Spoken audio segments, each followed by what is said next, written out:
स्वस्ति पंथामनुचरे सूर्या चंद्रम साविव पुनर्दत्ताग्नता जानता समगमे मही।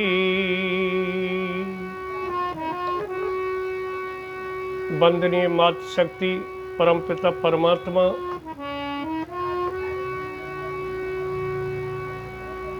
जननी जन्म भूमि स्वर्गादि अपि गरीयसी। जननी और जन्म भूमि दोनों ही स्वर्ग से बढ़कर होती हैं। जननी जन्म देने वाली माँ और जन्म भूमि जिस पर हमने आपने जन्म लिया है, जिस पर रहते हैं, दोनों ही स्वर्ग से बढ़कर बताई है। एक भजन माता पिता के ऊपर, हे रे मात पिता के मरने पर अब क्यों आंसू टपकाता है, जीते जी कांटे बोए अर्थी पे फूल चढ़ाता है।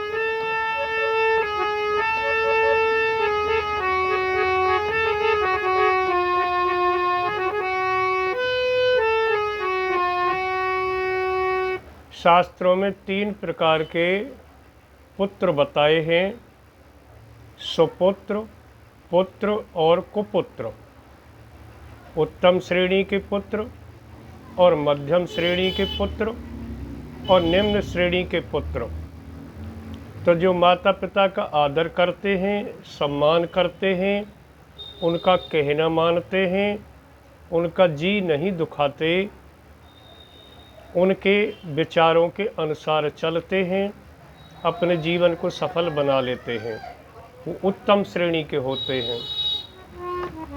निम्न श्रेणी के वो होते हैं कि जो माता पिता का अनादर करते हैं, कहना नहीं मानते।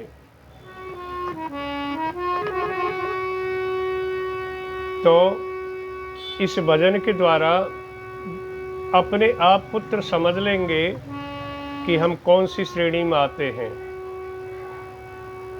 इस भजन का आशय है कि माता पिता की जीते जी जिंदे रहने पर सेवा करनी चाहिए, देख रेख करनी चाहिए, उनके पास बैठना चाहिए, उनके दुख सुख की बात पूछनी चाहिए।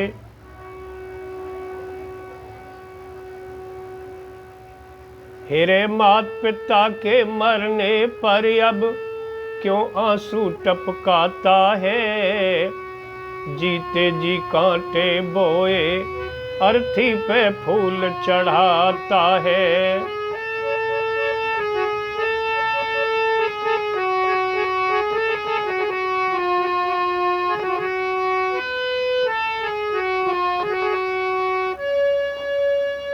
जीते जी सेवा नहीं कीनी, रखा सदा अंधेरे में। एरे हाँ, रखा सदा अंधेरे में। मरने पर उनके प्रकाश को सुंदर दीप जलाता है, जीते जी कांटे बोए अर्थी पे फूल चढ़ाता है।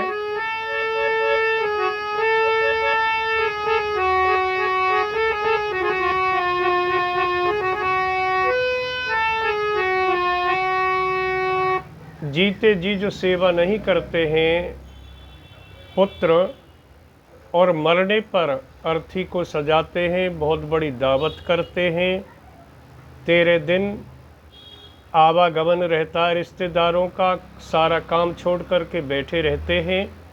वो अच्छी बात है, बैठना चाहिए और करना चाहिए और अरेस्टी भी करनी चाहिए। लेकिन आशय ये है कि जीते जी इससे ज़्यादा उनकी सेवा, उनका ध्यान करना चाहिए।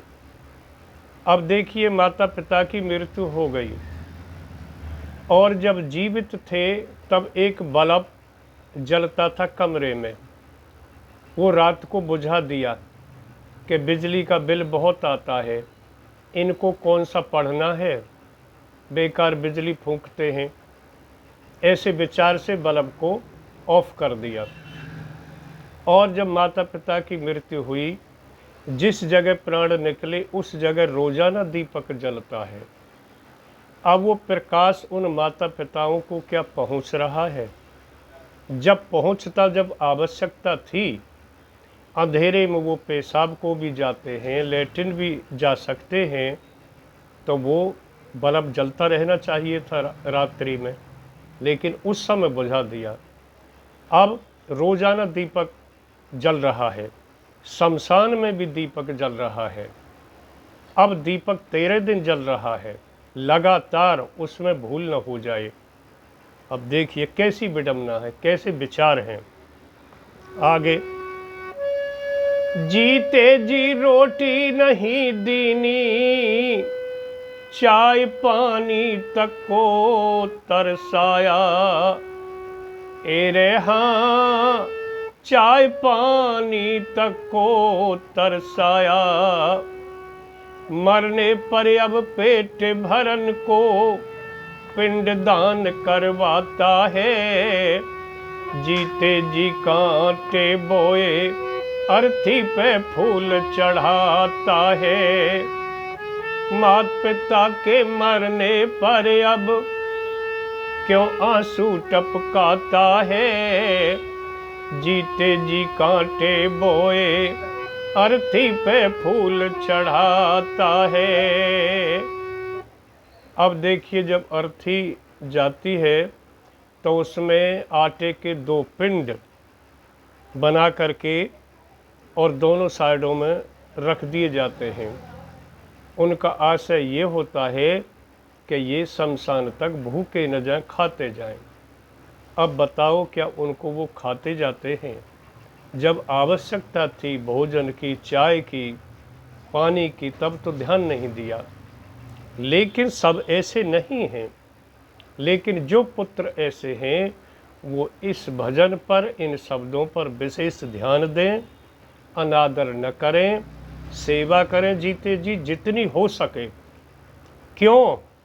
कि उससे कैरियर बनता है, जीवन सफल बनता है।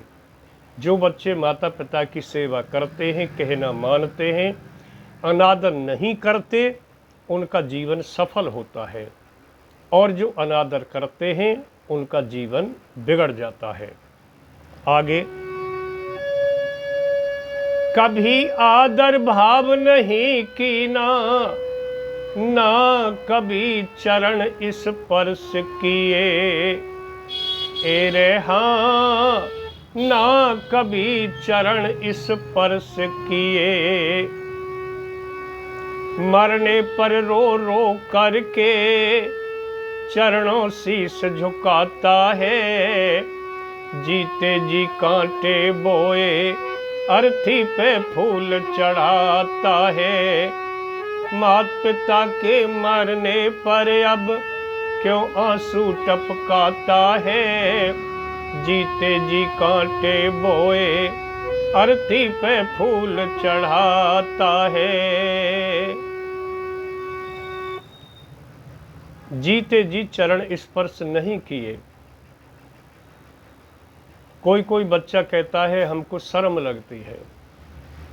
रामचरितमानस का प्रमाण है, प्रातः काल उठ के रघुनाथा, मात पिता गुरु नावई माथा।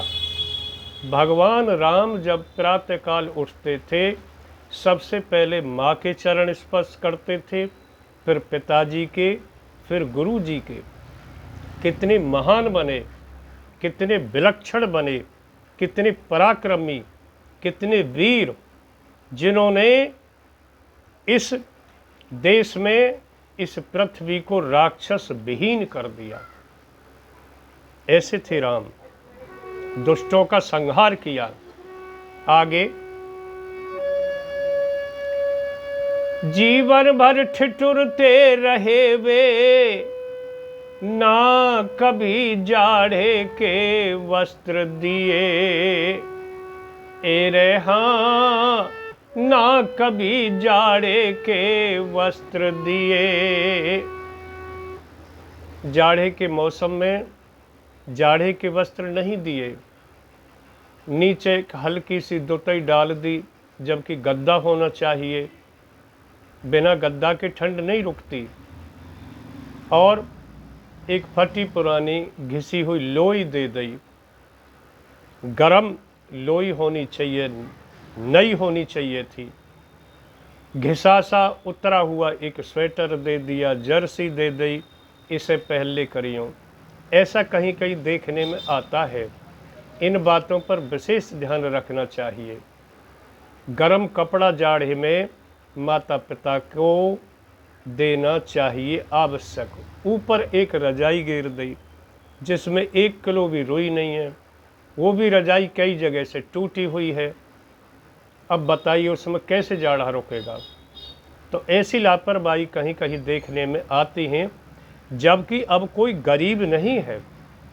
पहले गरीबाई थी, अब नहीं है गरीबी, अब तो सब संपन्न है। लेकिन जहाँ ऐसा होता है वहाँ ध्यान दिया जाए। जीवन भर ठिठुरते रहे वे, ना कभी जाड़े के वस्त्र दिए। मरने पर मिट्टी पुतले पर चादर खूब चढ़ाता है। जीते जी कांटे बोए अर्थी पे फूल चढ़ाता है। मात पिता के मरने पर अब क्यों आंसू टपकाता है। जीते जी कांटे बोए अर्थी पे फूल चढ़ाता है। और देखिए अर्थी पर अब चद्दर डाली जा रही है, गरम चद्दर भी पड़ रही है और दर्जनों चद्दर पड़ जाती हैं। लेकिन जब ज़रूरत थी, जब कोई गरम चद्दर नहीं। इसलिए जो बच्चे, जो पुत्र ऐसे हैं, वो इन बातों पर अपना ध्यान केंद्रित करें। ओम ओम ओम।